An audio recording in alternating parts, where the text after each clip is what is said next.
30 years ago, The Brothers was the biggest thing on the telly. It was the simple story of life at a trucking firm, but it drove the viewers into a frenzy. It was like being a Beatle. Young men were shouting out to me that they wanted to marry me. They were flinging themselves into the road in front of me. If somebody phoned you in The Brothers, they were off the wedding guest list. I'm watching The Brothers. And go back, because you didn't want to miss it.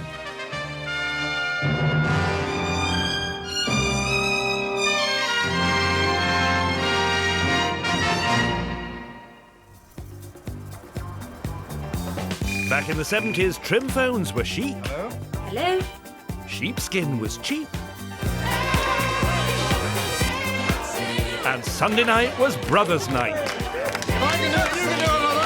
At 7:30, 15 million people were tuning into a tale of trucks, truckers, and mothers of truckers. The boys from The Brothers didn't always have their minds on the road, though. They were so busy bonking in the boardroom and backstabbing in the bedroom, it's a wonder the lorries ever left the depot. It all began in 1972 with a classic scene set just after old man Hammond's funeral. There's big trouble when he leaves the family firm to his 3 sons and his secretary. They all get shares? Yes. Huh? If I may continue. She gets some. Please. David Hammond. It turns out she's been taking down more than just the boss's memos. This middle-class paragon had been having it off with his secretary, and he had a love child by her, and she wasn't what she seemed, and all the brothers weren't going to get what they thought they were going to get. Great start. I bequeath the sum of £1,000 to my daughter, Barbara Kingsley, for her absolute... So Jenny had only worn a wedding ring to disguise the fact she was the boss's unmarried mistress. I'll never forget when I took the ring off my finger and I put it on the table. It was like an electric feeling round that table. And I felt goose pimples going up my spine. I'll never forget it. I remember watching the scene after we taped it and thinking, well, I don't know. Perhaps I'm not the best judge, but I think that is one of the best pieces of television I've ever seen. And I think it still reads that way. The 3 brothers couldn't have been more different. You can pour me one out, if you like. Edward, the oldest, was hard drinking, cigar chomping, and tough talking. I think Edward Hammond was a self-made man. I think he left school at 14. He went straight to work for his dad, where his other brothers, one went to university, I think, and I can't remember what the other guy did. He was a man's man. He was, you know, if he'd been around now, Loaded, FHM, GQ, all those lads' mates would have done 10 pages on him. Warn them again about these threads, Riley. I'm tired of telling them. I told your office you're on your way. When I'm ready. Edward Hammond, the lad messiah. I just thought Edward Hammond, he's probably a smoker, so I decided to smoke cigars. The reason I did that, the only reason, is that I knew I would get them free from the BBC. Brian, why don't you kiss me more often? Then there was the middle brother, Brian, Mr. Sensible, who married one of TV's first super bitches. I was the first one to escape from Mother. I married the beautiful Hilary Tyndall, and we had, I think, 2 children. It was a very bizarre marriage, that was, but still. Oh, all packed and ready to leave the wicked woman. How sweet. Brian's wife, Anne, had more bits on the side than a Rubik's Cube, so when finally he lashed out at her, the public was right behind him. What happened the next day, the next day after it was shown, I went out in the street and I was getting from truck drivers, I was saying, "Good on you, well done, about time too, you silly bugger." All that. So they were thrilled. Give us a kiss. Dear Mr. Hammond, not in the company's time. David, the youngest brother, was born with a silver spoon in his mouth, but it didn't stop his 24/7 snogging. I never fancied myself as much of a Casanova, and that side of the whole operation didn't come all that easily to me. I mean, he was waist deep in women. He had some of the great, gorgeous 70s pin-up girlies. She's my woman of gold, and she's not very old, She's my woman of gold, and she's not very old,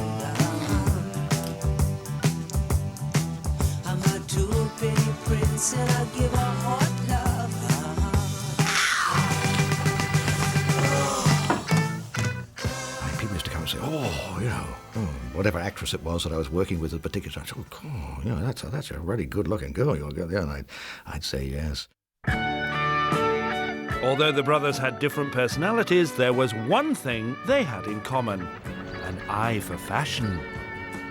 Either they had football managers' coats when they wandered around the factory, whether it was a summer or winter. I mean, their armpits must have been reeking, because they always had the overcoats on, the top coats, and they were wearing those huge lapel jackets, huge collars, big fat kipper ties and big flared trousers.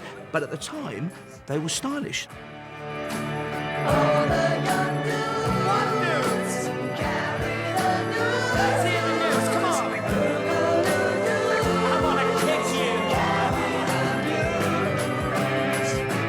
I wanted to let people know that I had, you know, a real dress sense. I collaborated, but I think I steered the costumes in a certain direction. I have recently looked at some of those scenes now, and I do look like a rare prat in some. I do. I wish I'd known a really good barber in those days, because we always seemed to be filming in very windy conditions. I mean, I had this flyaway hair that was going in all directions at once. I used gallons of hairspray, I seem to remember, but it made no difference. I'll talk about her any way I like. Not in front of me, you won't. That's enough. Will she be satisfied now? She's got the two of you at each other's throats over her. Ruling the boys with an iron fist in a rubber washing-up glove was Mother Mary. And Mummy would still say to girlfriends who were in their mid-30s, take your hands off my boy, like they're all 16. So it was a mad, mutant world, and it was run by the mother.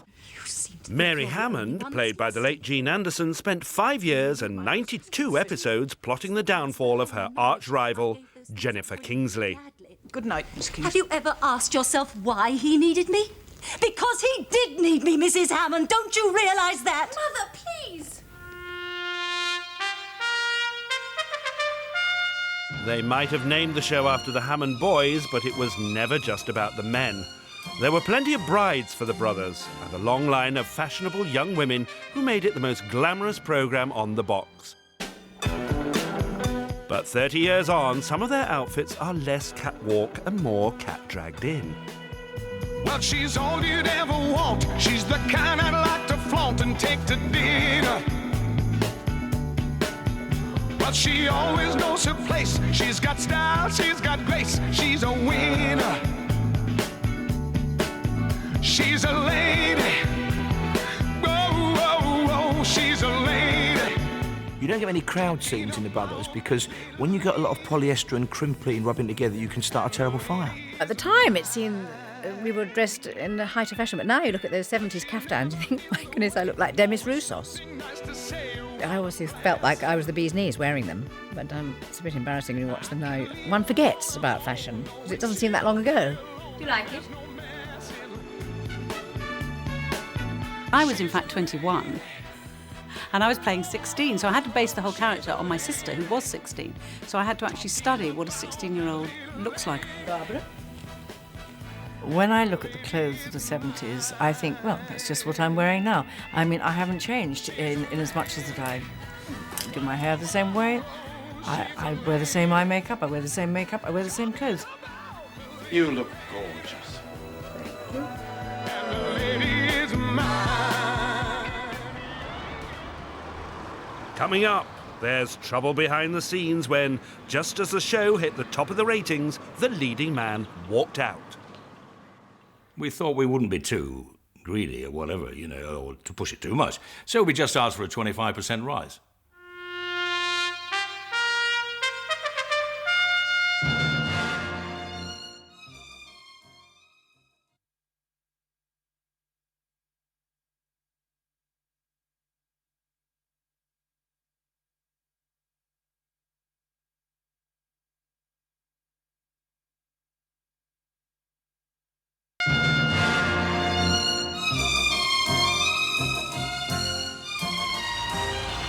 Back in the 70s, the combination of How's Your Mother in the Boardroom Halfway loads, it doesn't matter what. and How's Your Father in the Bedroom made the brothers must-see TV. The Hammond boys were rough, tough and easy to love. They even swore a bit sometimes. Diamond blast it! but not much, because they did come on after songs of praise. We got letters, very nicely written letters, from vicars all over the country, asking the BBC to possibly put it on a little later, because half their congregation was getting up and leaving during their sermons because they had to get home in time to watch the brothers. On the way to work or in cabs, I heard brothers' conversations on the bus, two women in front of me, and you know what? I think she knows, but because she's putting a brave face on it, just like I did when I found out about how David playing it. And they were living it through the brothers, because there was so little telly then that everything on telly really mattered. It was one of the few things that united the nation. You have to put it in the context of the 1970s, where there were, to all intents and purposes, 2 channels. There was no satellite television, no other form of in-home entertainment, no videos. If you wanted to watch something, you sat down and watched it. Of course, it wasn't just viewing habits that were different in the 70s. There were some things they just wouldn't let you see. They really, really had to be subtle about anything sexy. You could sleep on the couch if you wanted to. I don't sleep on couches. Basically, you knew a couple were up for it, and she was saying to the bloke, come to bed, or you can sleep on the sofa, and he's saying, I don't do sofas. And if you were about 7, you thought, oh, he doesn't want an uncomfy night's sleep, he's going to go home. The grown-ups knew he was going to be upstairs for ham, spam and a spread of jam. Toothbrush. All you see is my sort of just doing that, loosening my tie. I think everybody knew what was going to happen next. But we did see Jill in the bath, and apparently she took her clothes off, although I kind of suspected she was wearing a flesh-coloured wetsuit. But we never saw anybody leaping into bed or stripping. I think the fact that I kissed Richard Easton in the last episode was as far as they'd really ever gone. I don't recall it. But, it's so much nicer when things are left to the imagination. I can't bear watching sex scenes on television. I won't do them. While some people were getting brotherly love by the truckload, there was one member of the board who nobody liked. Paul Merroney was dirtier than Dirty Den and oilier than J.R. Ewing. He was the accountant from hell who grabbed control of the firm. You took a family business and used it for your own ambitions. Something it took my husband a lifetime to build is now at the mercy of anyone with enough money. I wouldn't have thought any one man could do so much damage. But you have. I was voted by the readers of one of those red tops the most hated man in Britain, at the same time as Poldark, Robin Ellis, was voted the most loved man in Britain. We had to have the obligatory photo call, back to back with pistols, I think, a la Poldark. I don't want to be constantly reminded that I'm competing for her time and attention with some spotty-faced little adolescent who wants to hold her hot little hand in the back row of the cinema. The public were very vociferous in their reaction to me. I did get thumped on the A40 by a car driver. He jumped out of his car and came round and said, you're that Paul Merroney, aren't you? And I thought, well, I'm off the hook now. He likes the programme. And I said, well, yes. I said, modestly, looking to smash straight in the mouth. I hate you. I won't repeat the words. And he knocked a tooth out, in fact. I have a crown to this very day. Surprisingly, Paul Merroney didn't get hitched to a bitch. His other half was all sweetness and light. And even more surprisingly, the married couple on screen were also married off it. I met Colin when I was pregnant, so that was quite strange. Wondering, hello, and this is the person you're going to play married doing the show, and then the next year met him again at the church, and then we got together shortly after during the series. We sort of got together, and then we ended up married. So that was quite odd, but it probably added a little frisson to the playing of the characters. The Merroneys were a middle-class couple from their jodhpurs to their gymkhanas, so they fitted right into what had become Britain's first middle-class soap. ITV would give us Low Life, they would give us Coronation Street Crossroads, and they just started Emmerdale, which was sort of ordinary farming folk, really. But this was sort of elegant BBC land, with BBC accents, very clipped and just... Jill, will you come out of that kitchen at once? I'm just doing the sauce. You're impossible. I'll have one now, darling. It wasn't all just afternoon sherry, though, darling. Just from the ketchup, you could tell lorry driver Bill Riley and his wife Gwen were a working-class couple from Yorkshire. Oh, and I know a damn sight more about the transport business than them on that board. Well, I think originally the character of Bill Riley was intended to be a 6'2" Cockney. And I don't do 6'2" Cockneys, so I was surprised when they called me in. But they decided that maybe he could be a 5'10" Yorkshireman. I reckon half of it's common sense anyhow. And you don't need a degree or a posh accent for that. I reckon I'd pull my weight. Oh, of course you would. They said, oh, you know Derek Benfield, he plays your husband. I said, no. So they said, oh, this is Derek Benfield, and he comes from somewhere near Bradford. So they said, what accent are you using? So I said, oh, Bradford. And so we did the filming with my not ever having met my husband before in a North Country accent, which I called Bradford. And I was stuck with that for the next 7 years. I think I prefer this one. What do you think? Will you stop going on about curtains and get me my supper? Here. The brothers captured the mood of the times, and characters like Bill and Gwen Riley gave the show a real-life edge that added to its appeal. England was going through a whole revolution. We'd had the 3-day week, and the whole economy was taking a different turn. And we were able to use that in the series. Hammond Brothers had to deal with strikes several times during the 6 series. That would be a kind of non-existent storyline now. You might get a protest, but a full-blown strike of the kind that we had in the Brothers. Again, that's a little piece of social history. What's going on? Dana Carter's vans leaves this bit. It wasn't just the men who were making a stand in the 70s. Women were fighting for their rights too, and found plenty of role models in the Brothers. I think the brothers should have been called the sisters, because while the men were mostly a bit dull and often quite weak, the women were always interesting. This company plays a large part in my life. In fact, since Barbara went abroad, it's practically all of it. I like to think that Jennifer Kingsley was a role model for women in business. It perhaps made them think they could do it. They could be on the board. Of course, it wasn't done so much in the 70s. And it was very exciting because women did used to write in and say, you know I can do it. This company is finished, Miss Maxwell. This company is still operating and I'm operating it. Now get your backsides out of here before I call the police. Jane Maxwell was another woman who beat the boys at their own game when they tried to take over her airline business. I understand that the part was originally written for a man, or thought of as being, because it was a woman who ran a freight airline, was running an airfield. Now, this was unheard of for women in those days. In the decade of discontent, rubbish was piling up in the streets. The dead lay unburied, and the workers were all sitting in, walking out, or having a good lie down.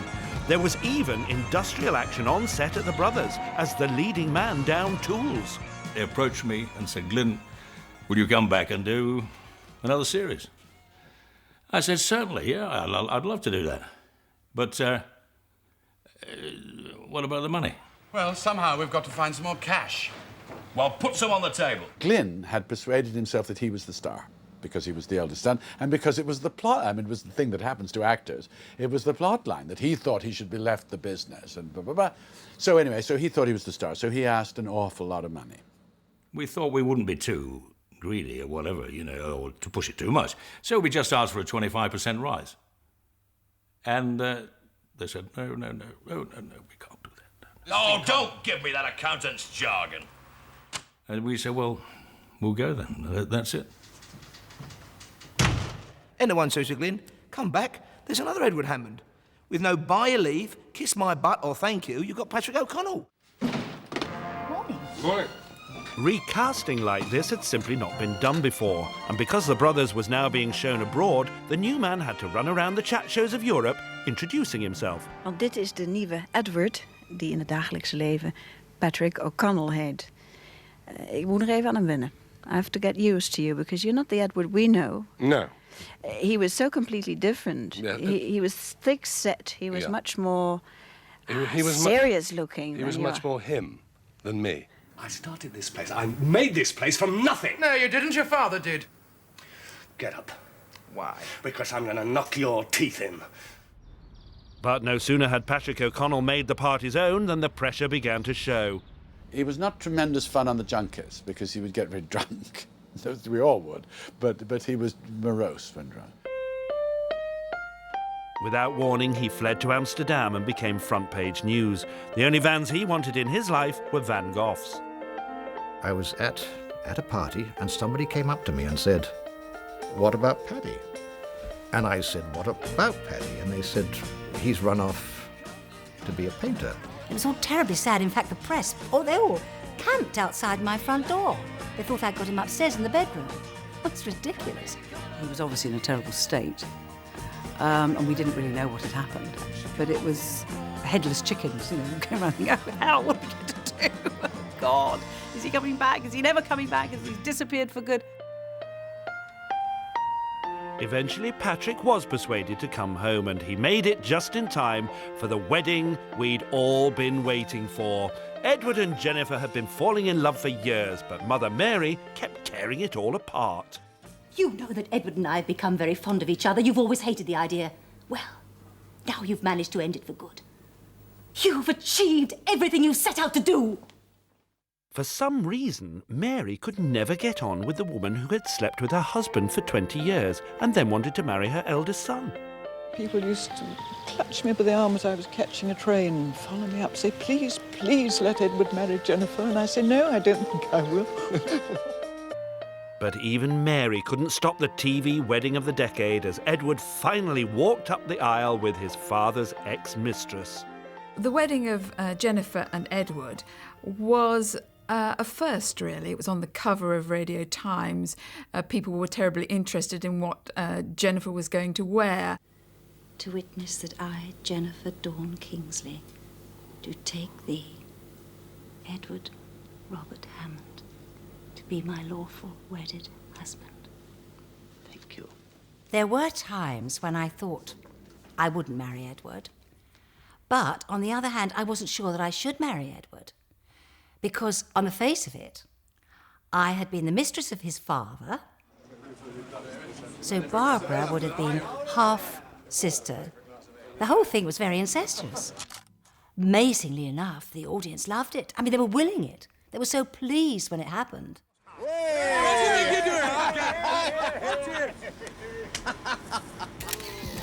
Still to come, the cast are reunited for the first time in 25 years at the goodbye party they never had.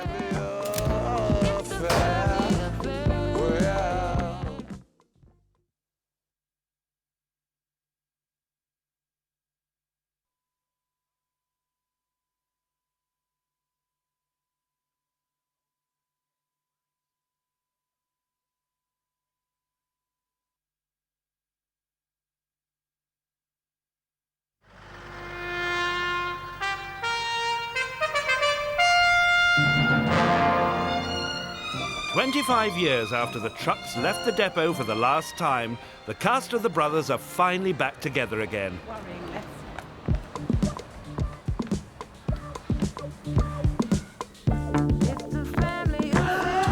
David! Not your usual sartorial, elegant self. Oh my God, Jennifer! Barbara, darling. Hello, Mum. Darling. You look lovely. Oh, my daughter. Your daughter. My lovely daughter. It felt very much like a family off screen. And as you know, in the world of entertainment, and certainly when you're filming over a long period of time, you become extremely closeted in this little group. Excuse us. Always as tall as Who the hell are you?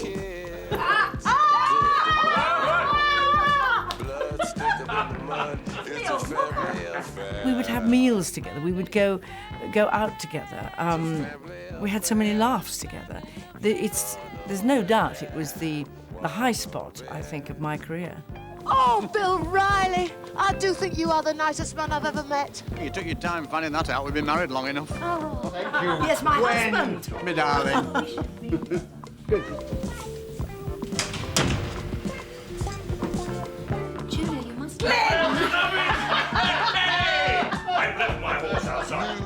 was very easy for me to use them as a surrogate family.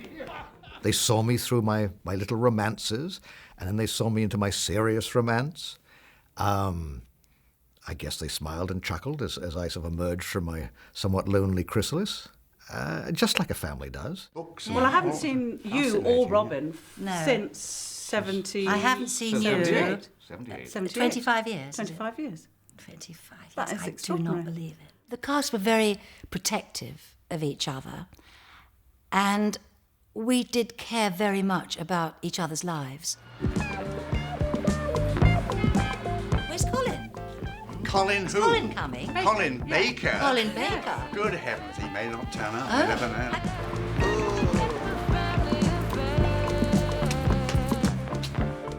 Good morning, everyone. I reckon he was offside. Morning. Well, it was too early. Hello. How are you? Leave it alone. The friendships they forged behind the scenes grew even stronger when the show became a global success. The brothers hit the road with their very own world tour.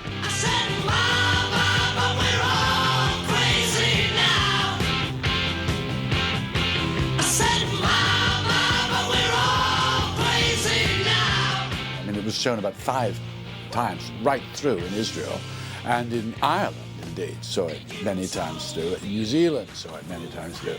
Sweden saw it several times through, you know. The girls from ABBA came over and introduced themselves because they recognised somebody from the brothers, which was their favourite television programme.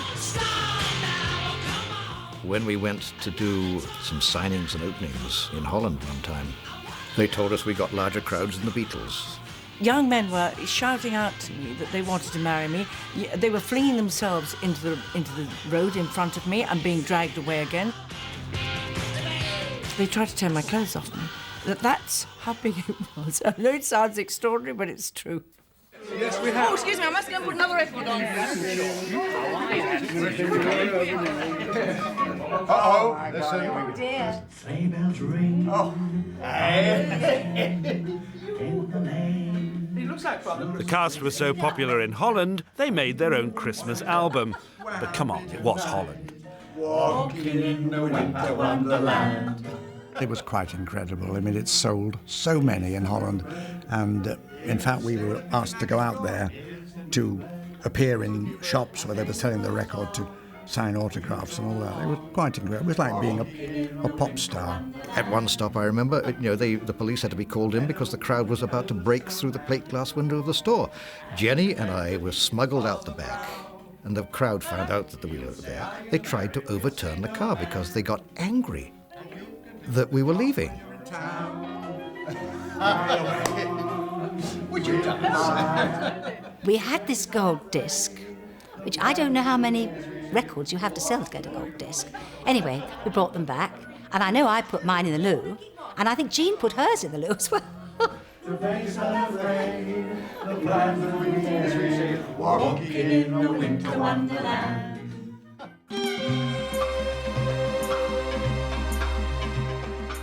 Big in Belgium, huge in Holland, and a runaway success in Sweden. But in Israel, the brothers could have changed history.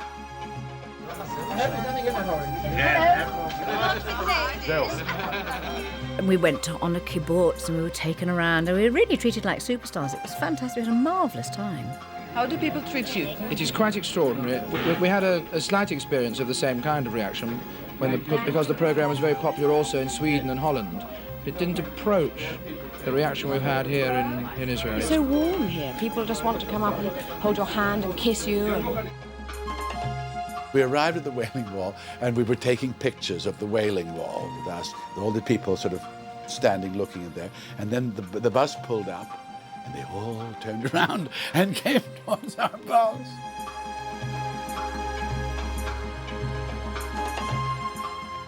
During the evening, a phone call came in from Moshe Dayan, who was then the foreign minister of Israel, had been the general in the army, apologising and saying that not only was he devastated not to be able to come and meet us, as he was such a fan, but he suggested that had the Six-Day War been launched by the Arab nations on the day that the Brothers was being shown instead of Yom Kippur, which was a Hebrew festival, they'd have had more chance of taking the nation by surprise because everybody watched the Brothers.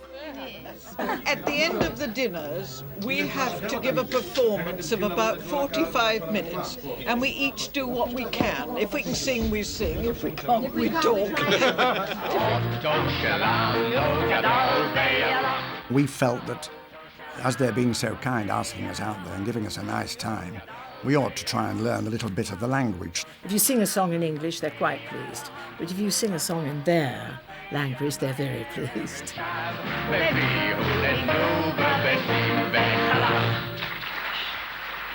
Believe it or not, audiences abroad weren't always pleased with what the Brothers got up to. There was one vice in particular some foreign countries just couldn't stomach. Scotch all right? I mean, a lot of people complained about the fact that there was too much drinking on the Brothers. Gin and tonic? Thanks. But at least we weren't all getting our kit off and pretending to be having sex. Hey, aren't you drinking? Curiously enough, the greatest criticism of this drinking thing came from Sweden. And they said we were corrupting their youth and so on. Booze at that time in Sweden was something that, they regarded as seriously as we do drugs now. So we were castigated by the Swedish press for encouraging the consumption of alcohol. Is there any more whiskey? There is, but you've had enough. 69, take one. And action. Everything all right? Yes. By 1977, it seemed there was no stopping the Brothers bandwagon. But at the height of its popularity, the BBC decided the show had reached the end of the road. Trouble was, nobody bothered telling the cast. It was extraordinary. The BBC never said a word. I mean, nothing. Nada. Zip. They didn't tell me the series was cancelled. They said, we'll get in touch with you in January. I was then told that I was not permitted to audition for the BBC because I was too well known. Well, we were just mystified because we kept thinking, well, I wonder when they're going to ring up and say, you're going to do another series, and they never did. You sort of keep yourself free, hoping to do another series, and it didn't happen. And that was the way it ended, not with a bang but a whimper. We didn't even get a party because we didn't know it was the end. It was very sad, really. 25 years after the last episode was shown in Britain, the Brothers cast have finally come together for the farewell party they thought they'd never have. There's plenty for everyone. Sadly, though, there's one person missing from the reunion. Jean Anderson died last year at the age of 93. Yes, we became a family because I didn't have any family in England when we started. And in fact, when I got married, I asked Richard Easton to be my best man and Jean Anderson to give me away, as if she was my real mother. When she died, Jean was Britain's oldest working actress. She appeared in some of the best British films and drama series and was a star for over 70 years. I want to speak to the No, Major. speak, go work. Isn't that for him to decide? Go work, I punish. Jean was sensational because she was everybody's idea of a mother, of course. But she was game for anything. She would, have the drink afterwards. She would have supper after the play. There was no question, I can't digest late at night. Lobster, certainly, why not? Oysters, excellent. A lot of whiskey, single malt, how wonderful a single malt. I'm sure you think you're very clever. I think you're contemptible. On screen, Jean Anderson and I loathed and detested each other. And off screen, we were the closest of friends. We went down to Pebble Mill, where we shot it together on the train. We stayed in hotels together, we ate together, we had dinner together. We even went on holidays with my husband together. Say hello to Jean.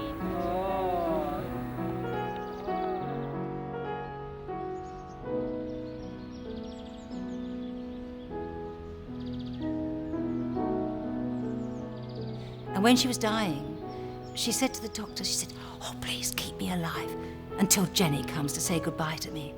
I couldn't believe it. So we rushed up to Penrith, and I held her hand and suddenly she gripped me. She smiled and the nurse said, "She knows you're here, she knows you're here." And I was so glad that I got there in time. I miss her terribly. Our Jean is looking down now. So shall we all say to Jean, our lovely Jean. Jean. Cheers, Jean.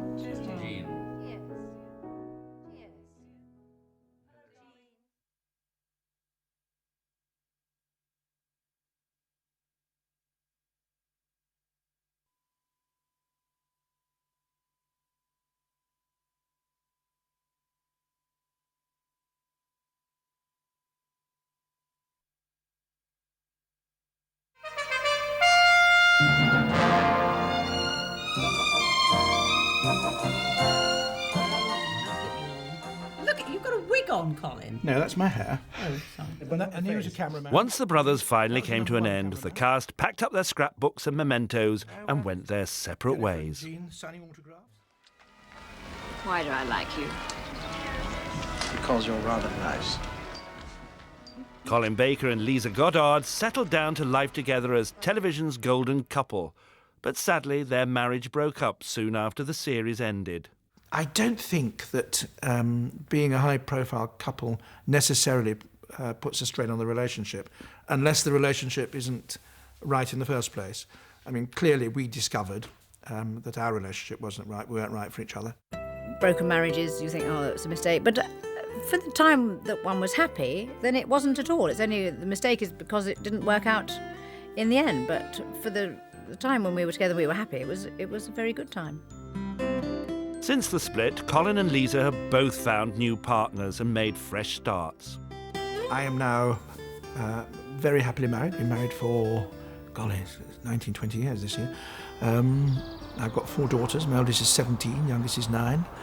We live out in the country. I've got horses, goats, dogs, cats, a mortgage. But my life is the way I want it to be, and I'm extremely happy. When I was looking in the future, I thought I was either going to be Judi Dench, be a great stage actress, or I was going to be a huge film star. Neither of those things have happened. But I have enjoyed my career, and I'm still working, which always amazes me, because every time I finish it up, I think, that's it, I'll never work again. So I'm still working. In the 1980s, Lisa met, married and divorced pop star Alvin Stardust. But now she's settled down with her third husband, David. No, that's not a dragonfly, is it? There's a dragonfly, look, 3 dragonflies. Incredibly, Lisa is now a grandmother, and her life is busier than ever, despite the fact she's fought several battles against cancer in the last few years. Yes, well, I was diagnosed with breast cancer in 1997, and I had several operations, and I had 6 weeks radiotherapy, and continued working at weekends, though they said I shouldn't. And then I thought it was all over and done with, and then in 2000, the year my son got married, it returned, so then I had to have a mastectomy and reconstruction, and was really quite poorly for quite a while. And now, hale and hearty. Feel really fit again. But it is a frightening experience to go through.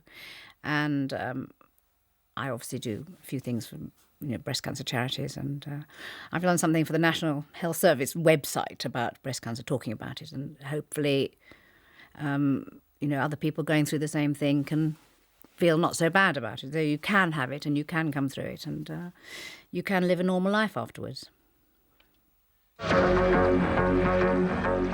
After the brothers, Colin Baker went from supervillain to superhero and saw his name up in lights across the galaxy. In terms of television, it was 3 or 4 years before I got a sniff again. And there were only bits and pieces until Doctor Who came along. You will be exterminated! It was exactly 10 years between the two. I did the Brothers from 73 to 76 and Doctor Who from 83 to 86. I had very high hopes of 93 to 96, which, alas, did not happen. Perhaps 2003 will be a good one.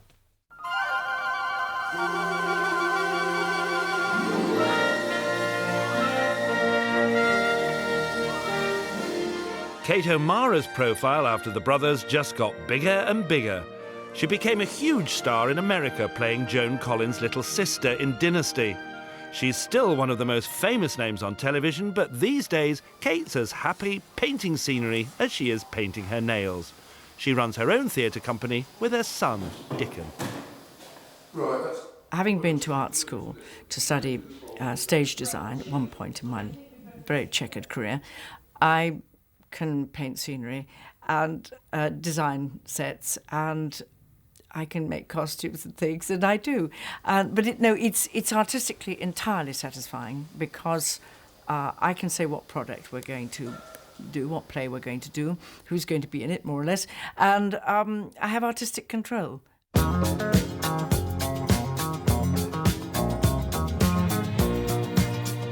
Shortly after the series came to an end, two of the brothers made their way to America. Robin Chadwick had struggled to find acting work in Britain. I took myself off and I did jobs on building sites, and I mean, just after we finished the first series, I was scrubbing lavatories in the Wigmore Hall studios. But after he crossed the Atlantic, his career took off again, and he settled down with his wife, Susan. One of the wonderful things that I got out of the series as a person was that it gave me enough stability to get married. I mean, I'd never had a job that lasted so long. And, I got married during the series, a marriage which, God bless the mark, is still going strong. I've had time on Broadway, and I've worked fairly steadily over there.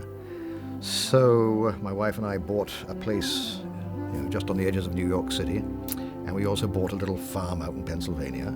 Look for the bare necessities, the simple bare necessities. Forget about your worries and your strife. Are you all right, dear? I mean the bare necessities are Mother Nature's recipes that bring the bare necessities of life.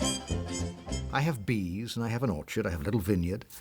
I've rebuilt a 200-year-old house, and I'm just rebuilding a 150-year-old barn. Doing a lot of the work myself, making immense mistakes, and then I get professionals in to correct them. The bare necessities of life will come to you. They'll come to you. Richard Easton has worked in America as an actor and part-time teacher ever since he left the brothers.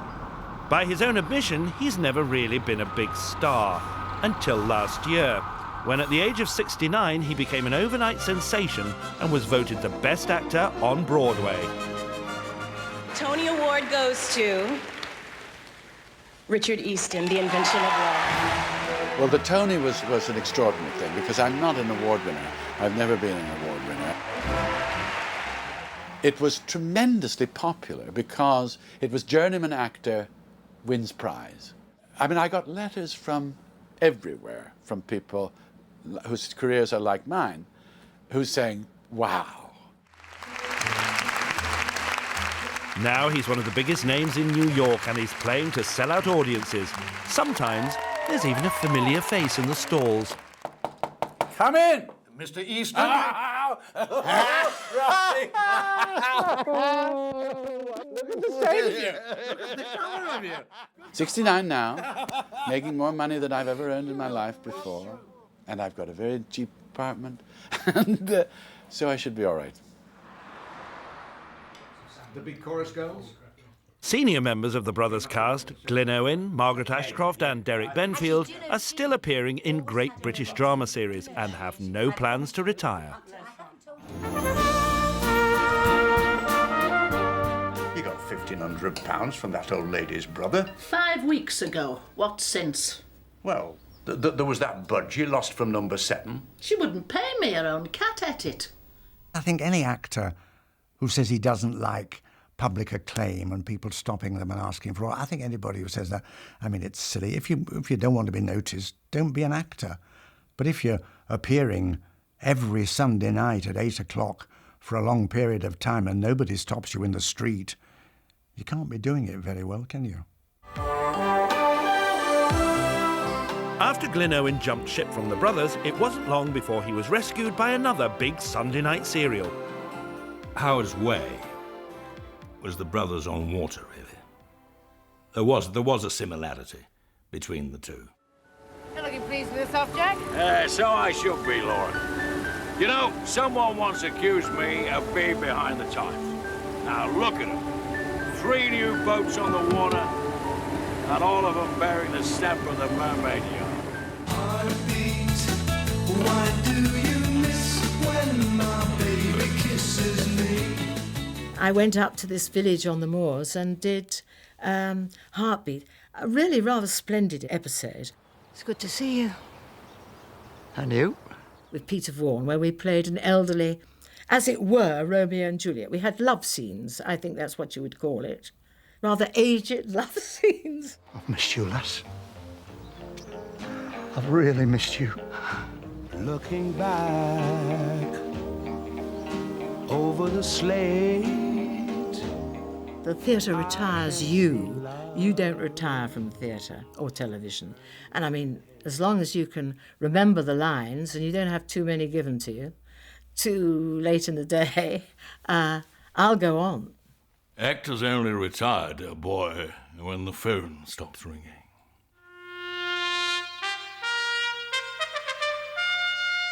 In The Brothers, Jennifer Wilson was a high-flying businesswoman and Julia Goodman her wayward daughter.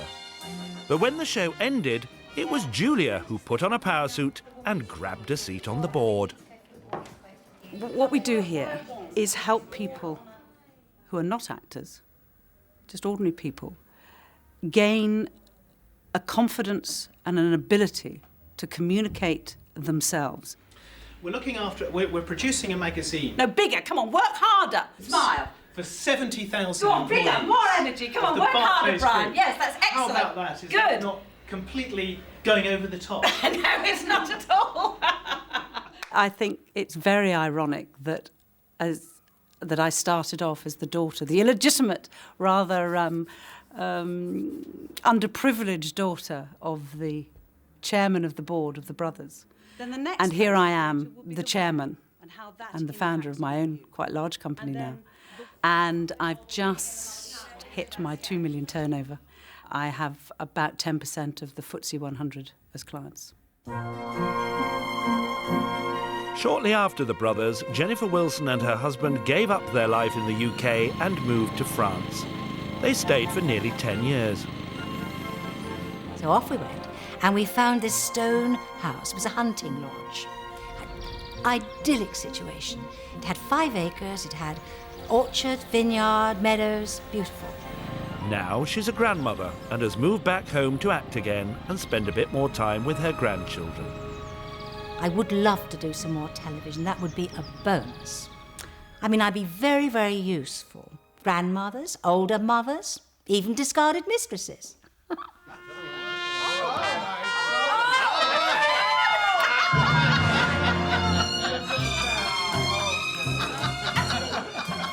Bill O'Reilly is not very good at cutting cake, so come along, Gwen. You're always good with props. You have a go.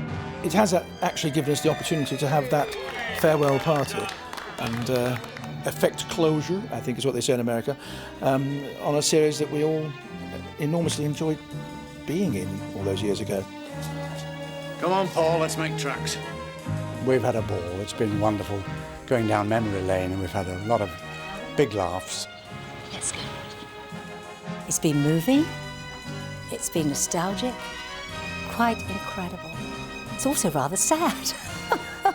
Sad to think that, it's been all these years before we've actually got together. Just off. Yes, it's nice to have met you.